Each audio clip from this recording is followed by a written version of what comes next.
It is 2:30, 10th of July, 2025. What a time to be alive.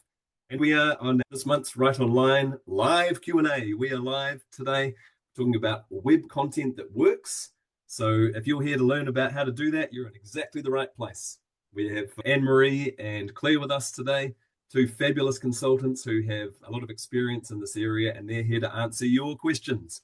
So if you've come to this webinar with a question, please put it in the Q&A function down the bottom of your Zoom bar here.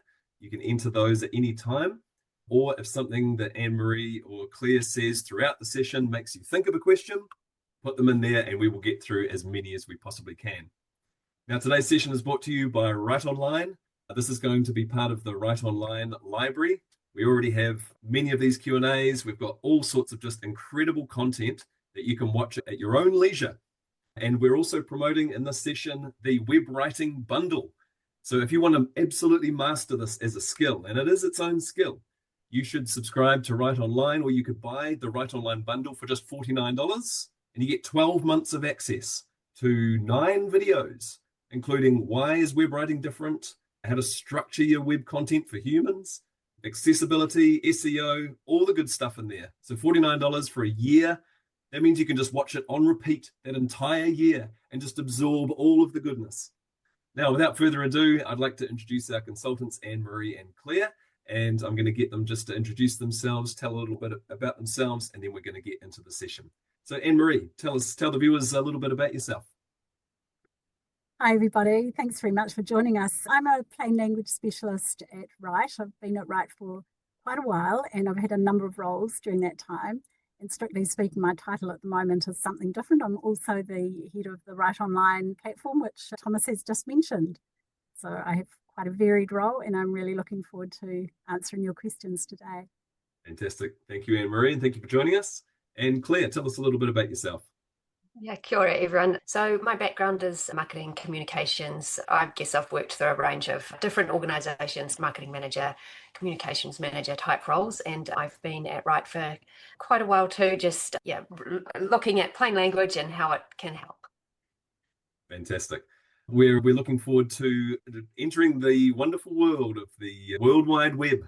If you are writing any content that's going to appear on the internet, whether it's social media, websites, online documents, this is your time. You ask as many questions as you like, put them in the Q&A function down the bottom, and we will get through as many questions as we possibly can.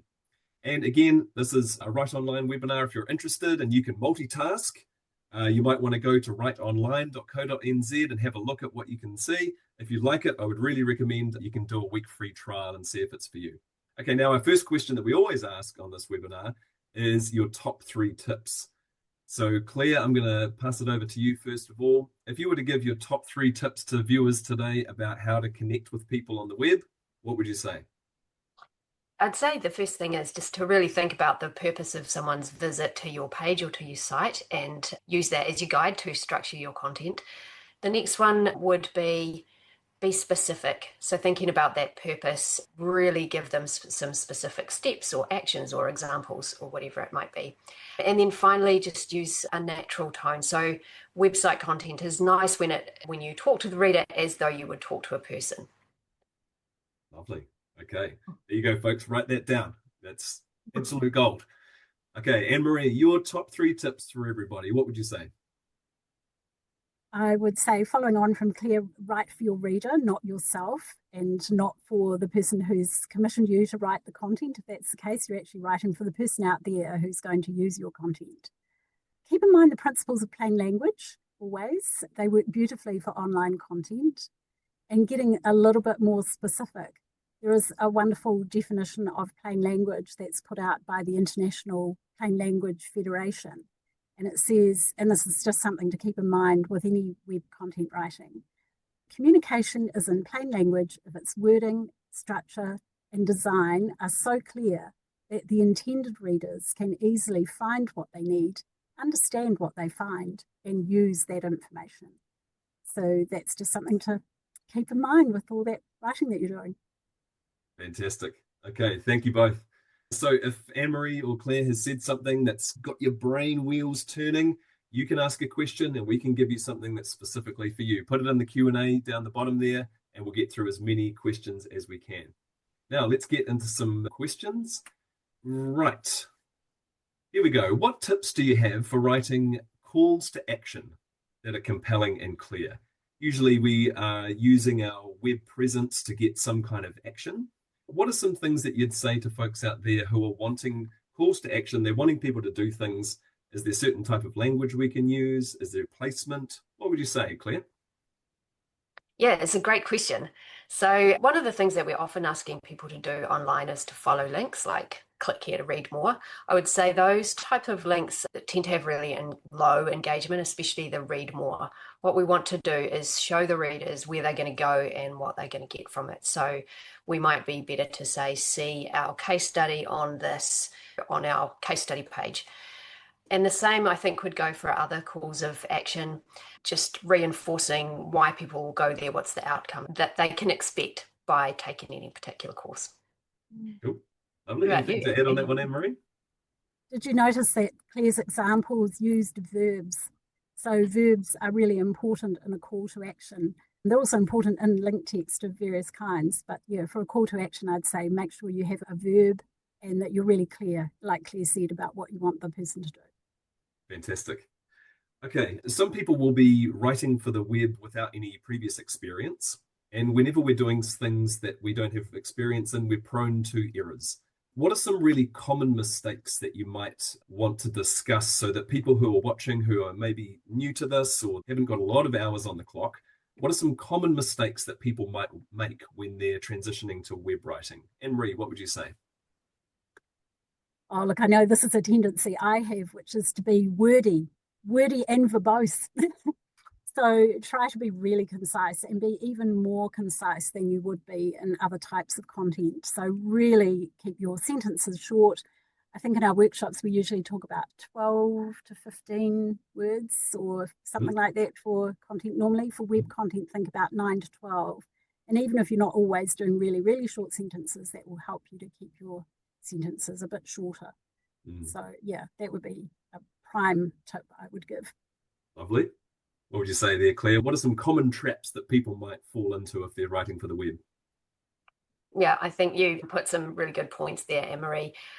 I think one of the things in writing content, a tendency can be to write it in a Word document, which is good because you have all the benefits of spell check and so on, but you can end up with much longer paragraphs in a Word document than you would want online, and sentences and things. So as Anne-Marie said, everything that you're doing on a Word document around short sentences, nice crisp paragraphs, we want to amplify that on the line. So it might feel a bit weird when you're putting it in the Word document, but it'll look much better when it gets to its home online.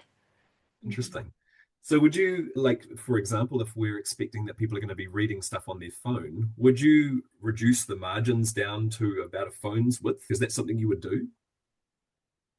Well, on Word, you can view any document as a web layout. You have different view options, and that would allow you to play it around. And I think that's one of the other reasons why, if you're writing email or web content, we recommend much shorter things, just short sentences, 8 to 12 words, because if someone's looking on a small reading pane or on their phone, that already can cover most of the screen in text. It's really surprising how you can have a paragraph that's only, say, 3 or 4 lines on a so-called A4 layout. And then if you look at that on a phone equivalent layout, you're going to be scrolling a long way. It's a useful exercise to do just to get that visual of what it would look like. Yeah. And I think similarly, more headings than you might naturally use in a Word document, because again, once you squish it, you want something to anchor the text to. Lovely. Okay, Squish great. is a technical term, by the way. Yeah, absolutely. It has a very clear definition, so it's a technical term for sure. Keep the questions coming, folks. Put them in the Q&A down the bottom. We're going to get through as many as we can. Now, here's an interesting one. I think wrongly, web writing is seen as a young person's game. It's just not true. And maybe some of us will fall into the trap. Here's a question. I'm writing mainly to a young audience. Should I be trying to appeal by using young language? Or is that a bad idea? Claire, what would you say to that one?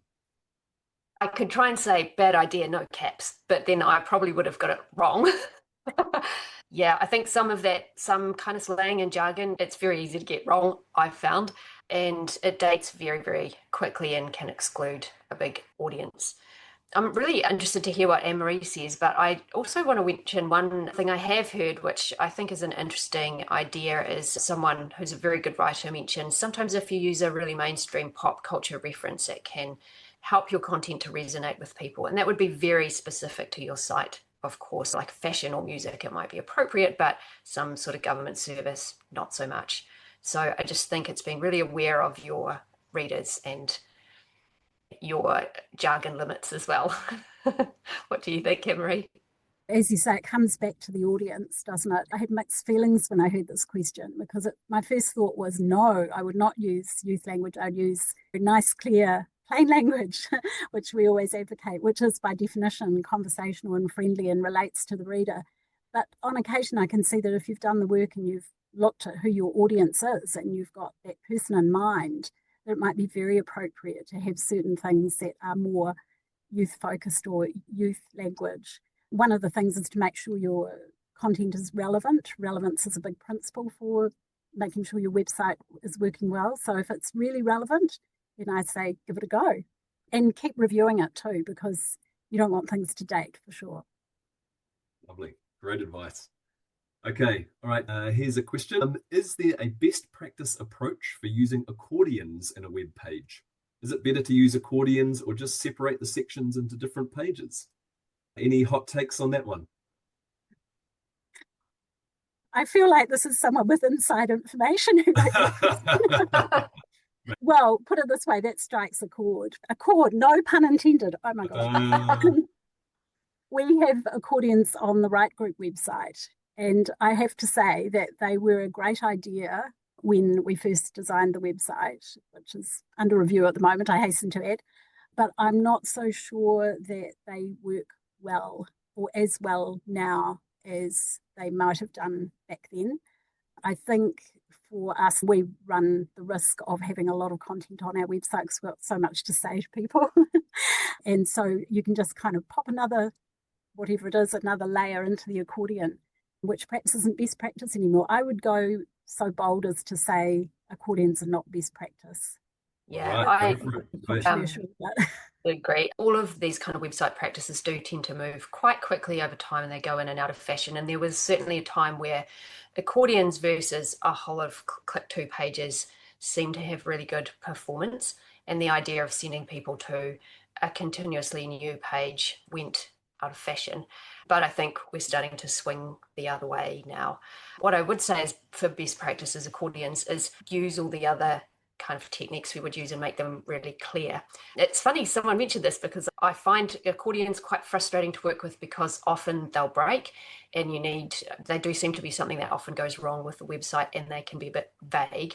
But I was just reading something before and it was full of accordions and it was really, really helpful. It was on my phone. And I think the reason is the titles were really clear. So instead of just saying trainers and you could drop down and see a whole lot of trainers, it said we have trainers in 5 countries or something like that. So you get the message and you know what you're going to find there. You're not just continuously clicking it in and out of accordions.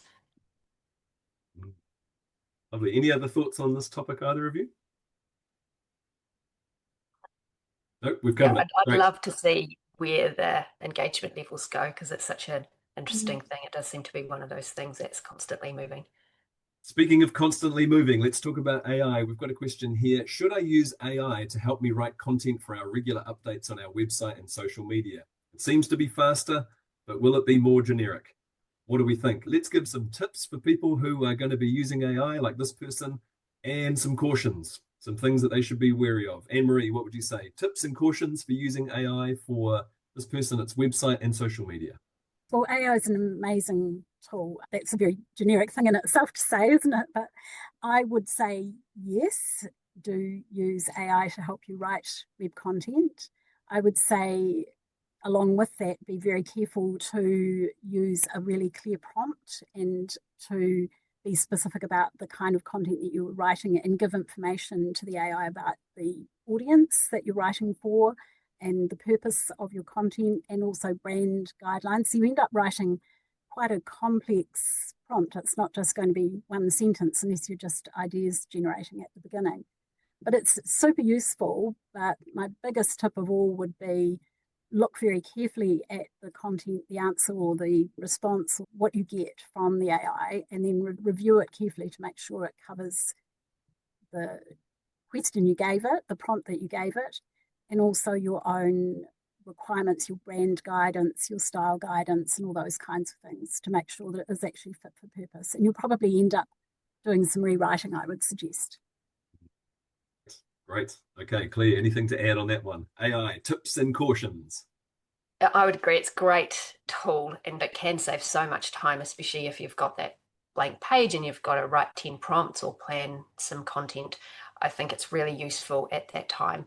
I think if you just take those posts and put them online, that's where you get the sense of them being generic. And I hear people say, oh, I can smell AI posts, or they just look all AI. And I think that does tend to happen if we just take it verbatim. But if we take that as a starting point and then work on them a little bit to make sure they fit our brand voice or they go with what we're saying, then I think it's a fantastic tool. It's just like having someone to bounce off and another pair of hands. It does feel like we're a bit of a long way away from it being able to just put out content without us correcting it at all and hoping that every single piece will sound uniquely like us. And I'm okay with that. For now. Okay, great, lovely, folks. If you've got questions further about AI, put them in the Q&A down the bottom. We've still got some time, so get your questions in there. All right, I'm going to give you a one-word response question. Okay, so Anne-Marie and Claire, this is a closed question. So anonymous attendee asks, links, should they open in a new window or the same tab? Which one is better? A current debate between me and a team member. All right, so you can either say new tab or same tab. Claire, what is your answer? Depends. No, wrong. Okay, now what do you think? Is this one of those situations? I think it really does depend on the purpose of the page. So if you're taking someone to a shop or to some kind of gateway or an extra resource, but you expect them to come back to that page, I would say new tab. People are a bit hesitant about new tabs with all the different kind of spamming and happening. So I would default to same page unless there's a reason to open a new tab. That would be my 10 cents worth. What do you think? If you were forced, which way would you go? Well, Claire gave a much more nuanced answer. I was going to pump for new tab, but actually I feel like I'm convinced after what you said that it really does depend on the purpose. Lovely. Okay, you both passed the test on that one. Okay, a quick detour back to the accordion. Stacey has asked us if we are trending away from using accordions as a way to display content to avoid being too wordy. What's the best recommendation now? A whole new page? Claire, what would you say? My understanding is that the preference really is to have the same page and a long scroll. But I would say as a reader, I actually find personally that a bit frustrating. But I have all of the information I've seen around engagement would suggest just having a longer page that people would scroll. Annoyingly, because I feel like it shouldn't say that, but those are the facts. Any thoughts on that one, From what Anne-Marie? I've seen. To add? Yeah. I guess that speaks to having content that's about the same topic and for the same purpose on the same page. So it is logical to do it that way. Claire, is it still okay to do things like the little jump links and things like that take you to different places on the page? Yeah. So there are other ways of navigation or to aid the navigation, and then obviously having really clear headings on the page to help people know what content they're looking at. Anne-Marie, what would be a good example of a heading to use and one to avoid? What might be, if you could just describe them or give us some examples? Generally speaking, I think informative statement headings are probably best. Mm-hmm. So that's something where you have a subject and a verb and it says, it's like a sentence and it says, for example, write short sentences online or something. That would be a statement heading. And those are nice and clear. You know that in the content below that you're going to get text that will help you with that topic. And so you're primed to know what the content is going to say. So it just helps understanding. It also means that if people are using accessibility tools like screen readers, that they actually get if they've set their tool to read just the headings, they're going to be able to so-called skim read and get the main messages off the page. So that's really helpful. Okay, let's stay on the topic of accessibility. We've got a question here. How can I make my web content more accessible for a diverse audience? A huge world. what are some kind of top tips if people are wanting to really just connect with the most amount of people possible? We'll stay with you, Anne-Marie. So you've mentioned about clear statement headings. What other things can people do to make sure that their web content is really accessible for people? The really common thing that Claire alluded to before were the click here or the read more, those types of links that don't actually say anything. So if you're using a screen reader, that's all you'll hear when you set it to read those. It will just say click here, and that's not helpful because you don't know what you're going to or whether you want to go there. Another thing would be alt text, to have really nice descriptions of images, charts, graphs, that kind of thing, so that the screen reader can also read those out and the person gets an understanding of what's included in those other graphics on the page. And just generally using clear language, plain language techniques such as the short sentences and verbs and things that we've mentioned. Those are all really helpful things that help accessibility for everybody. So they're really important for all of us, but yeah, they will help a more diverse audience. Fantastic advice. Thank you, Anne-Marie. Anything to add there, Claire? Yeah, I would agree with Anne-Marie. There's technical things you can do, of course, around alt text and making sure your graphics are easily, like, as visible as possible in terms of contrast. But I think your last point, Anne-Marie, about just plain, clear language is so important. Someone said to me the other day, literacy or lack of literacy in New Zealand is everywhere and nowhere, meaning it's everywhere, but it also has no visibility. And I think that's very true if you look around at those statistics. We made a lot of assumptions about how much literacy there is, but actually in such a global world with diverse languages and all sorts of things, it's easy to overestimate people's ability to read through really bureaucratic technical information. So plain language is just one of the best things we can do for inclusion, I think. Lovely. And also, design things too. Sorry to interrupt, Thomas, but I was just suddenly, your point made me think, Claire, that it's everywhere. I find now that because I need to wear glasses to read on screen, and I visit so many websites where I think, oh my goodness, the contrast is appalling. So just that simple thing of having better contrast between text and background is so, so helpful. You can make the text bigger and all that kind of thing, but if the contrast is poor, it's actually a real impediment to reading the material. And in terms of text size, people who that's an issue for will often already scroll the web with magnification on, so they can make the size suit them. But if you've got any of those middle contrast colors like grays and teals and purples, it's very difficult to read. So when you're thinking about main body text, that readability, I think, is so important, even if it means you don't get to have the beautiful beige Scandi look background that you might want. Lovely. Okay, we've got time for 2 more questions. Let's talk briefly about SEO. We've got a question here. I want to use SEO words, but when I try it, it sounds robotic and weird. How do I make it natural sounding language? Anne-Marie, what would you say? What a great question. Yeah, it's a tricky one, isn't it? Because you think, oh, I've done such a good job of stuffing it with keywords, but now it doesn't sound like something I want to read. A good tip is just to read it out loud and just adapt the writing so that it sounds more like something you would say if you're talking to your neighbour across the fence or whatever. So reading out loud is a good way to start. Yeah, that would be my first thought anyway. What about you, Claire? What would you suggest?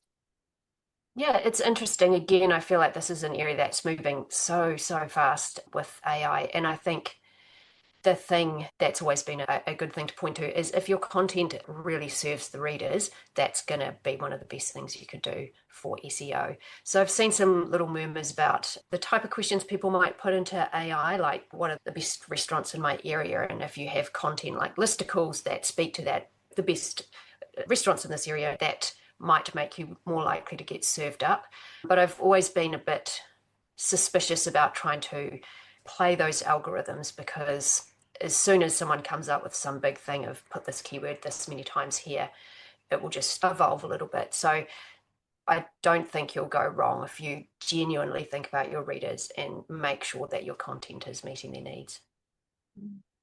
Well said.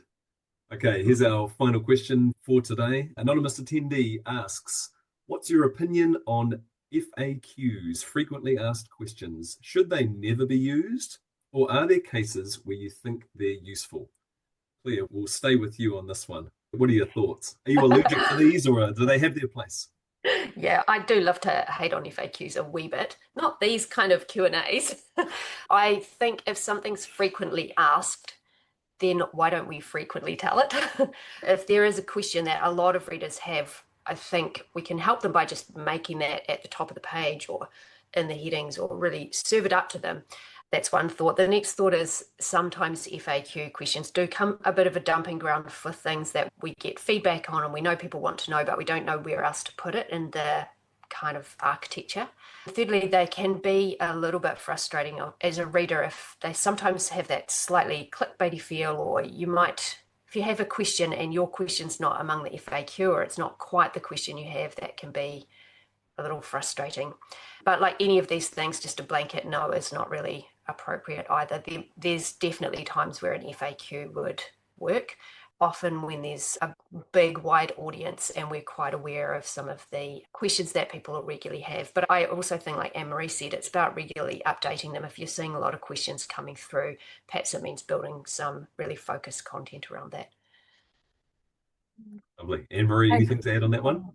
I agree with everything Claire said, but I have a secret fascination with FAQs. I love to read them, and I've realised it might be because, as you say, they're a little bit clickbaity, aren't they? But I do understand that in the guidance, the digital.govt.nz guidance, it does strongly talk about not using FAQs and has a lot of reasons in there. And a lot of it, as you said, is really to do with, have you got the right content elsewhere in the website? Have you structured your content well? Have you made it easy for readers to find what they need? Have you asked all those questions yourself of your content to make sure that the answers that they need are there? But as I said, I quite like FAQs personally. It's a little bit like me with jargon. I was looking at one the other day and all their FAQs started off with yes. And they were just things like, do we have a strong guarantee system? Yes. And I thought that's just really annoying. It feels a bit manipulative. But other times where you're just really trying to get to something, they can make your day. Lovely. All right. Estelle has said FAQs into an accordion. That is our final question. So stick around, folks. I'm going to ask our consultants for their final word.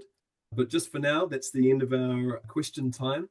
And a reminder that if you liked what you saw today, if you were enjoying what Anne-Marie was saying and what Claire was saying, there is so much more content that we have that you can access. Go to writeonline.co.nz.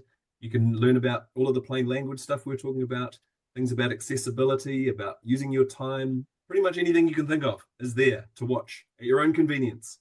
And so go to writeonline.co.nz, and in particular, you can have a chance to get the Write Online web writing bundle. Only $49 for a whole year. I don't know how much Netflix is, but this is way better. You can sit on the weekend and just watch it in your leisure. So go to writeonline.co.nz. Thank you, everybody, for putting your questions in. And now, last of all, our final words. Claire, I'll start with you, and then Anne-Marie, you get the final say. I would say have fun. Writing for the web is just such a great thing as a writer, because unlike most other types of writing, you can get really good stats on how much people read your writing. How long did they stay? How much of it do they read? Do they do what you're asking them to? It's like an adventure as a writer. So I say just enjoy it. Lovely. And Anne-Marie, the final word is yours. Any advice or summaries of things that we've talked about today? There was a thought that occurred to me during this conversation, and it was, if in doubt, leave it out. And I think we all want to put lots and lots of content onto our websites. It takes one to know one. But really, it's probably a better experience often for the reader if there's less content, but more relevant content. So, yeah, just taking care with what you actually include. Fantastic. All right. Kia ora kōrua. Thank you, both of you, for being here, Anne-Marie and Claire. Thank you, all of you who have joined us, and we hope that you've got as much value out of this as we have. We'll see you again for our next up-and-coming Q&A. Watch out for that one, and we look forward to seeing you again. Good luck with your writing, and remember to follow plain language principles, because we all win when that happens. All right, see you again soon.